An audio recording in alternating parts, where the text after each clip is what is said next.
Well, thanks. What an honor to be with you this evening and to join my colleague, Rashida. I don't know if she probably had to go on to another meeting.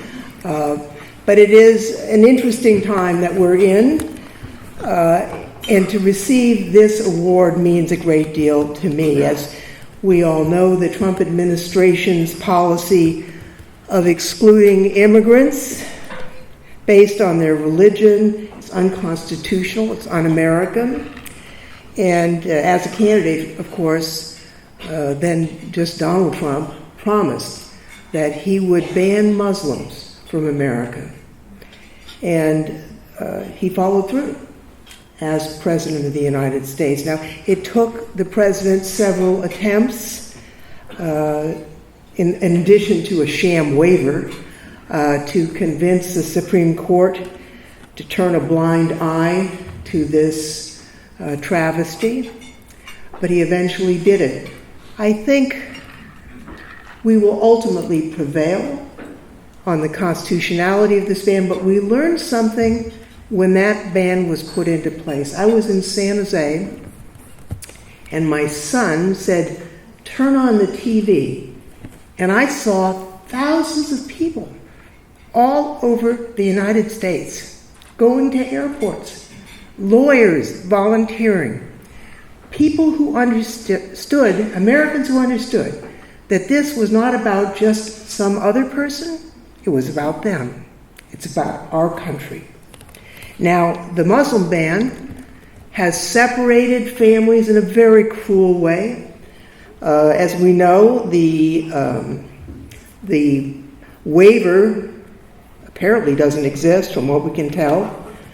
We have, as you know, filed amicus briefs, and Judy Chu has a bill that I'm a proud co-sponsor of. But in the end, we need to reassert the rule of law and the Constitution in this country and apply it to every area of the law, including immigration law. Now, I just want to say that we have tried in the Judiciary Committee to push back on the Trump administration, and we have pushed back. It's just that we haven't won yet.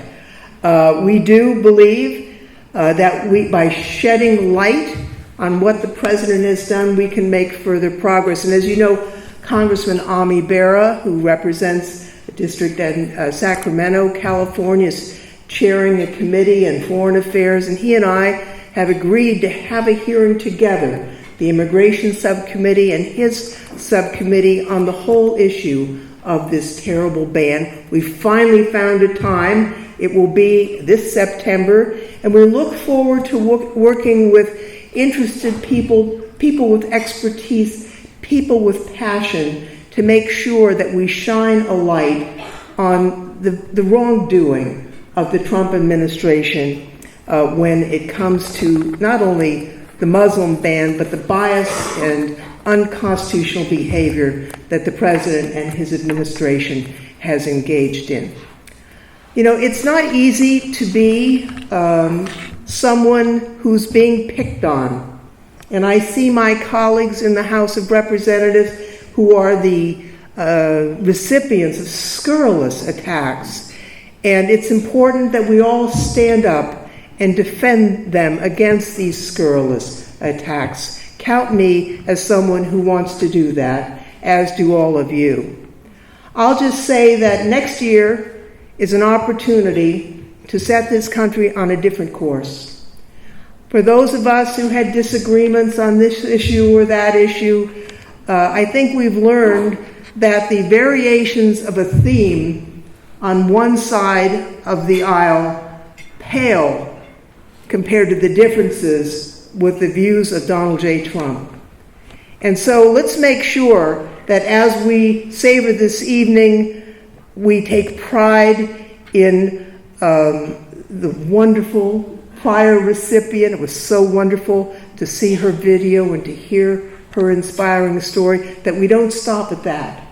We need to take power at the ballot box. We need to set this country right, and I'll be right by your side doing that, perhaps holding this award. Thank you very much.